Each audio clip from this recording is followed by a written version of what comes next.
Nancy Mace because the alligators are too big. It's great to have you on. How are you?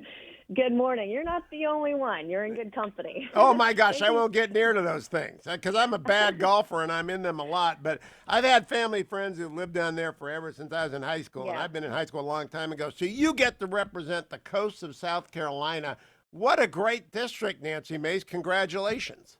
Thank you so much. And we worked incredibly hard. We had folks and conservatives all across the state of South Carolina, across the country, believe in our campaign and our race. And we did it. We won. And it's such a true honor to be here and to make history with all these other conservative women that also did the same thing. It's not just Democrat women who have a monopoly on breaking barriers. Republican women have done it too. And this election cycle is exciting to be a part of it. And they're conservative women. Now, I want to go back. Leader Mm-hmm. McCarthy is an old and dear friend of mine. Back when Mm-hmm. he was working for the BIA in California, I knew Kevin, and I followed him all the way up, and we're good pals. I knew early on he was putting his sights on recruiting a class, along with the other Right. leadership, of course. How Yep. did they persuade you to do this? When did they persuade you to do this? Because obviously it wasn't, you were into a headwind given the media's hatred of Donald Trump. Right. It was actually my daughter that convinced me to run. The day after we lost this seat, my daughter, she's 11 now, and I'm a single working mom, and she was 9 at the time, and we were looking at the race, and we saw that the Republicans lost this seat in November of 2018 when my reelection was up for the state house. I'm a state lawmaker, and my daughter turned to me and she's like, "Mommy, when are we going to take this guy out?" and then I made the rounds once I made the decision, meeting with people. But Kevin got in early in my race. He jumped in to support me in my primary when I had a 4-man primary because he knew that this district was very unique because it was on the coast and we have sort of a very much an independent streak. And it was going to take a certain kind of Republican that shared those same values if we were going to be able to win it back because the district has changed so much over the years. And it was going to take a really staunch fiscal conservative, environmentally like a conservationist like Mark Sanford always was, to be able to do that. And he understood that. He understood the environment. And they came in big. I mean, they invested in our race in a big, big way. And I could not have done it without his support, without his mentorship, and without them coming in, the Well, cavalry coming in the front. you anticipated something I was going to ask because I have walked those beaches on Hmm. Hilton Head. I know the Yeah. beach erosion. I know that Yeah. problem. I know what my friends tell me about that. And you've got Hmm. hurricane issues. You've got beach erosion issues. So you are a conservation Republican. I am. I absolutely am, and I think there are ways to to look at those issues from a market-based perspective, being supportive. And one of the things that was really big in our race was offshore drilling, and we both opposed it, but my opponent wanted a blanket ban along the coast, a permanent ban along every coast. And I'm a states' rights kind of federalism kind of person. I think the way that you do that in a bipartisan way is allow states to be able to make that decision or have a seat at the table to make that decision. That's really important to have that sort of when you're talking about these issues. These are issues that both Republicans and Democrats can get along in many ways. And so finding that common ground and being able to move forward is how I argued it in the election, and it was a winning message. Now, you've also got parts of Charleston and North Charleston, Hmm. which are Democratic places. So Right. That's redistricting is going to come along. How hard are you going to have to fight for term two? A lot of people always assume it's a walk once you're in, but it's never a walk after redistricting. No, I don't. I don't. It's never a walk and take nothing for granted and trust no one.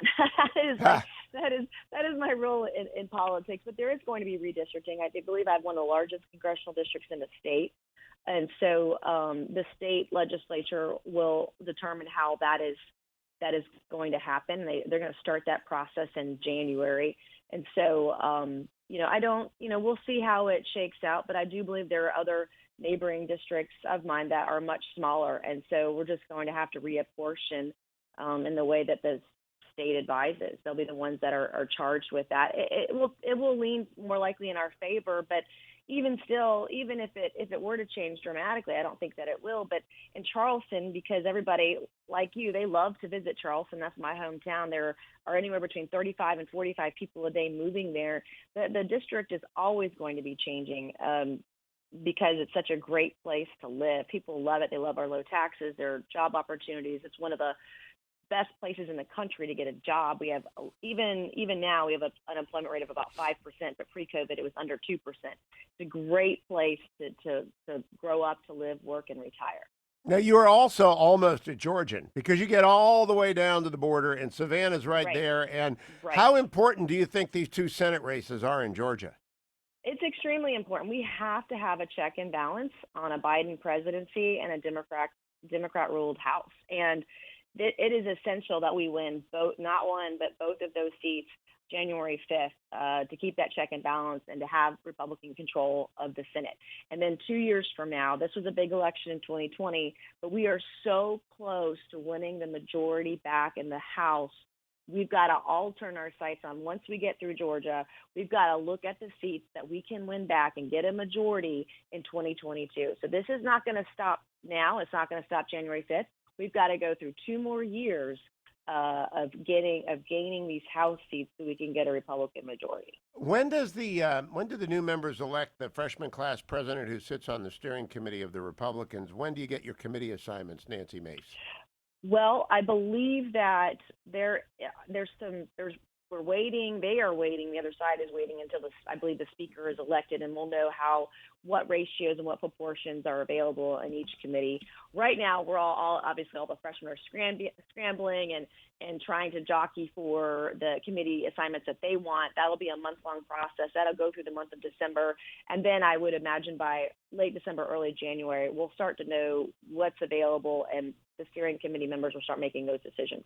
And are you just in thank you mode right now? The best politicians I know are the ones who call the people who helped them the week after they got elected. Is that what you're doing right now? I am still making those phone calls. I am at the end of my first week and a half of orientation. It's been nonstop, 14 hours a day, and I'm still returning calls, emails, and texts. It was a historic win. It was a big win. We made possible what everybody said was impossible, and we shocked the hell out of a lot of people. And so there are a lot of phone calls to make, and just being grateful, but also being humble and being reminded that there is a great responsibility in this role. And I can't wait to be sworn in. How do you like walking around Congress? I mean, you're a member of Congress now. It's a big deal. Yeah. It is. It's still, I want to bottle this feeling that I have right now, just of being so grateful and excited, so that when I do get frustrated 6 months from now, that I remember this moment. It is exciting, but it's an enormous responsibility too, because once you're elected, you serve everybody in your district. And it's ensuring that I have the right team in place to take all the calls, to call every constituent back, and make sure every constituent who has a need, that we have somebody there to help. And that's the most important job right now that I have in the next couple of weeks, is identifying our office team, our district team, and making sure that we've got those people in place to do the job I was elected to do. Now, Nancy Mace, you got a couple of kids. Have they come up with you? Not yet. No, sir. I'm going to be a commuter. I'm not moving my family up here. I'm a single working mom of 2 children.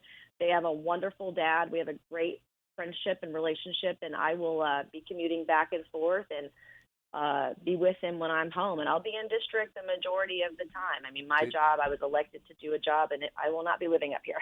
You know, the roughest plane landing I was ever in was a Hilton Head Island airplane landing. Mm-hmm. Because, I mean, when the thunderstorms are coming in and you're landing at the island, that is a nightmare. Do you go in and out of Savannah, or do you go in and out of Charleston? I go in and out of Charleston, but we had bad weather last week, both in Charleston and in D.C., and I thought I was going to need the bag to put in your seat pocket in front of you.